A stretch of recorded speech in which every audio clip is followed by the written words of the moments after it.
I'm Jason Epperson, this is RV Miles, and it's time for this week's RV and Camping News Roundup. RV show season is well underway, and despite cold weather and rain, the big Florida RV Super Show turned in attendance numbers similar to last year, down from about 79,000 to 75,000. The big Quartzsite RV show is underway with reports of very large crowds, and I'm coming to you here from the floor of the Kansas City RV show, where organizers are expecting crowds to be a little bit down from last year's really big numbers, but still have a very good year. The RV industry seems to have blown past the major dip in production that began mid-2022 and is on an upward trend. In the middle of the summer, overall U.S. RV production was down nearly 50%, but the final numbers for 2023 have come in, and total RV shipments ended at 313,174. That's down 36.5% from 2022, not nearly as bad as it was looking. And that doesn't tell the whole story. For the second month in a row, RV shipments had a year-over-year rise. December RV sales were up 11.4% over December of 2022. And production is lagging behind sales. The final numbers are not in yet, but through November, retail registrations, which is actual RV sales, are down 15.9% year over year. So it looks like really the bottom of RV production was the first half of 2023. Things have slowly been on the rise, and the industry is expecting to get back to normal production by the second half of 2024. And in order to aid in that production recovery, Heartland RV has opened a new assembly plant, which includes 144,000 square feet of space designed to manufacture everything from the smallest travel trailer to their largest fifth-wheel toy haulers. It's designed to create a more efficient assembly line through the use of some automation, not all, and streamlined processes that should result in faster and smoother production. The new assembly plant is really designed to cut panels and cabinetry more efficiently. It features a cabinet shop on its upper mezzanine level, and cabinets are then lowered to the unit on the floor for assembly. A new panel system uses a CNC saw and gantry to store, retrieve, and cut panels to size automatically. 4 remote power-driven crane systems help move components where they need to go. A pair of optimizing saws cut face frame styles and raw lumber materials to size with precision, reducing scrap while improving quality. An automated hinge bore machine was also added for installing hinges precisely on cabinet doors. The new plant will store 90% of all materials indoors, which more new plants are moving to. Believe it or not, a lot of RV plants store the majority of the components they use in the production of units outdoors. Heartland believes that the plant has manufacturing flexibility, capability, and repeatability built in to improve quality, cost, delivery, and safety. In 2022, Heartland added a 73,000 square foot parts warehouse to their campus in an attempt to mitigate supply chain issues and to store parts for customer and dealer use for 3 model years.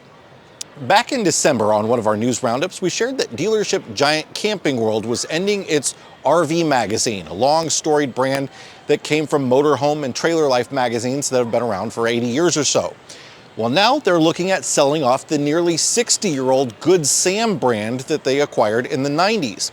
Good Sam was an RV community that has slowly morphed into Camping World's nameplate for any of its services, like roadside assistance and extended warranties. A press release said Camping World is, quote, reviewing potential strategic alternatives for the company's Good Sam business, which could include a potential sale, a spin-off, or other disposition of the business.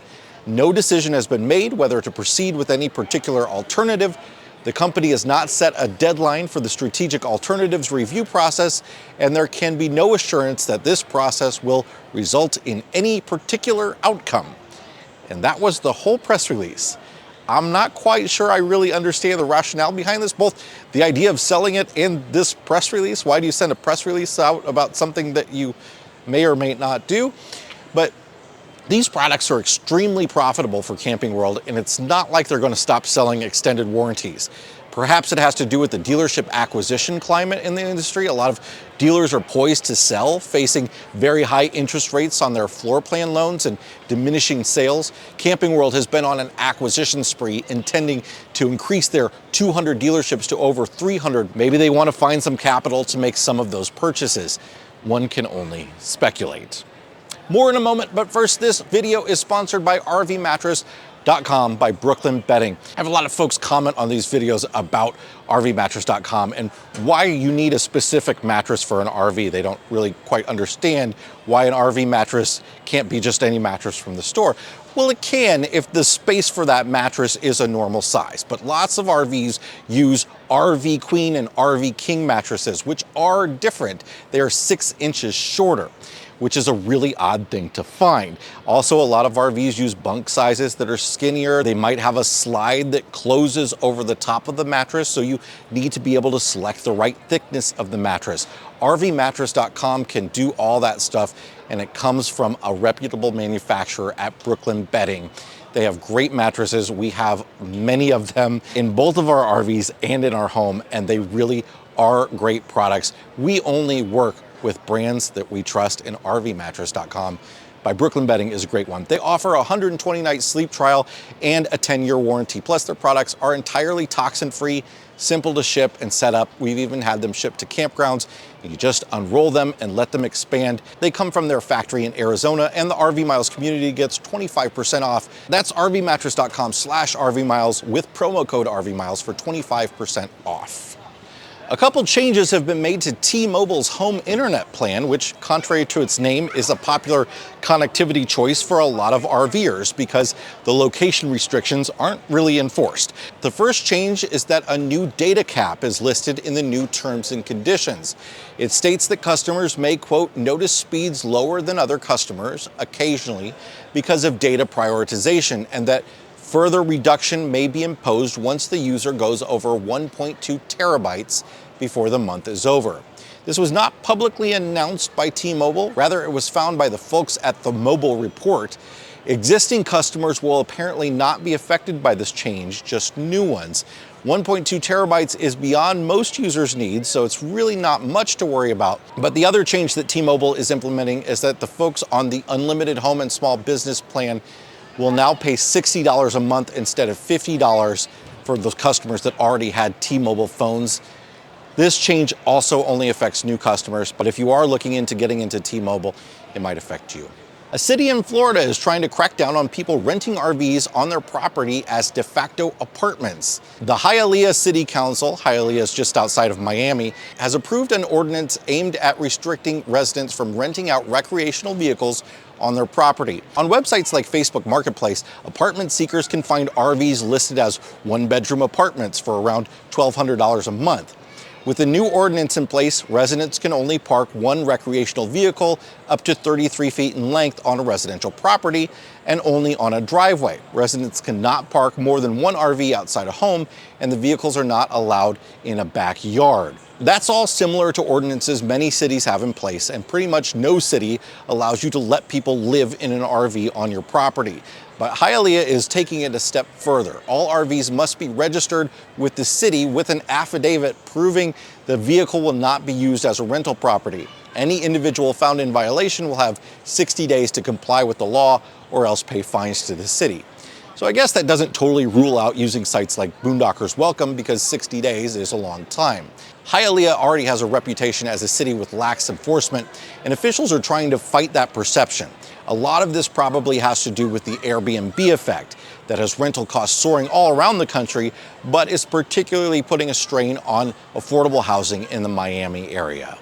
Police in Aurora, Colorado are searching for a stolen Boy Scouts of America trailer. The Aurora Police Department said a trailer filled with nearly $15,000 worth of equipment and camping gear was stolen from the parking lot of Eastern Hills Community Church on January 6th.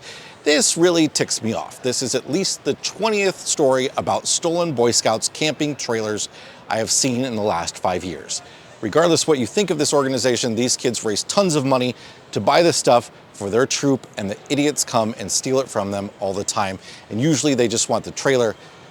I don't know, I think we need to get together to buy a bunch of parking boots for these kids or something. According to Woodall's Campground magazine, the private park business is continuing to expand its footprint across the U.S. with 90 new campgrounds and more than 18,000 campsites in new and existing parks, all coming online between 2023 and 2027. I guess it's between 2024 and 2027 now.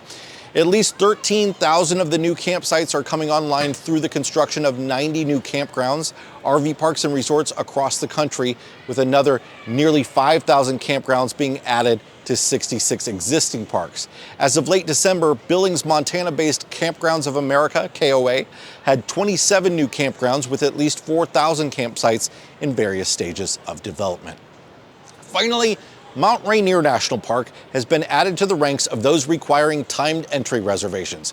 Park visitors will need reservations to enter the Paradise Corridor from May 24th through September 2nd. They'll also need reservations to enter the Sunrise Corridor at the White River entrance from July 3rd through September 2nd. Reservations are required for entering the park between 7 a.m. and 3 p.m. No reservations will be needed before or after those times. The $2 reservations are for a 2-hour entry window and include one personal vehicle. There is no required departure time. Quote, in recent years, it's been too common for visitors to sit in idling cars for a couple of hours at the entrance stations and then make laps through the parking lots hoping for an empty parking space, said Superintendent Greg Dudgeon. We are testing a system that will spread visitation out throughout the day and season to reduce crowding. Reservations through July can be made using recreation.gov beginning February 21st for the Paradise Corridor and April 1st for the Sunrise Corridor. Reservations for August through Labor Day will be made available on May 1st. Last-minute reservations will be released each day at 7 p.m. for the following day throughout the summer. That's it for this week's RV and camping news roundup. Again, coming to you from the Kansas City RV Show. Thanks so much for being here. Please leave a comment below on any of the stories that interested you. Hit the like button if you got something out of this video. Subscribe if you want more like this, and we'll see you on the next one. Thanks a lot, everybody. Bye-bye.